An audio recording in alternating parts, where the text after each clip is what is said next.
ఈ రోజు గుళ్ళు గోపురాలు కూలగొడితే కూడా, ఎక్కడికక్కడ హిందువుల మనోభావాలు దెబ్బతిస్తే కూడా కనీసం మాట వరుస కూడా మాట్లాడేటటువంటి శక్తి లేదు.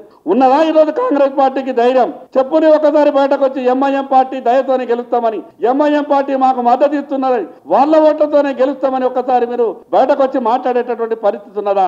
ఇప్పుడే కాంగ్రెస్ ఎంఐఎం మధ్య జరిగినటువంటి చీకటి ఒప్పందం అంతా కూడా ప్రజలకు తెలిసిపోయింది. ఏ ఓటర్ దగ్గరికి వెళ్ళినా కూడా ఓటర్ మహాశయులు మాట్లాడుతూ ఉన్నారు, ఎంఐఎం కాంగ్రెస్ కలిసిపోయిందట కదా అని ఈ రోజు మాట్లాడుతూ ఉన్నారు. ఎక్కడ పోయినా మీ నియమ నిబంధన మాట్లాడింది కదా టీఆర్ఎస్ పార్టీ మీద కూడా. టీఆర్ఎస్ పార్టీతో కూడా కాంగ్రెస్ పార్టీ లోపాయికార ఒప్పందం ఉన్నది. ఏమైనా మీ ఇంక్వైరీలు ఎక్కడికి వెళ్ళినాయి? మీ స్కామ్ల గురించి ఏమైంది? టీఆర్ఎస్ పార్టీతో లోపాయికార ఒప్పందం, ఎంఐఎం పార్టీతో లోపాయికార ఒప్పందం, ఈ విషయాలన్నీ కూడా ఈ రోజు ఈ తెలంగాణలో ఉన్నటువంటి ప్రజలే కాదు, ప్రత్యేకంగా జూబ్లీ హిల్స్ ప్రజలంతా కూడా ఈ విషయాన్ని గమనించారు.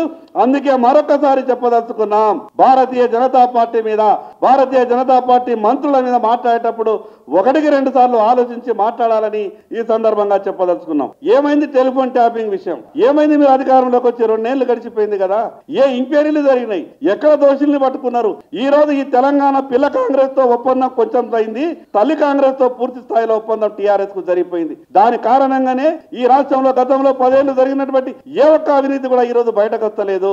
ఆ విషయం తెలంగాణ ప్రజలంతా కూడా అర్థమైపోయింది. దాన్ని జూబ్లీ హిల్స్ ప్రజలు ప్రత్యేకంగా నిరూపించబోతా ఉన్నారు.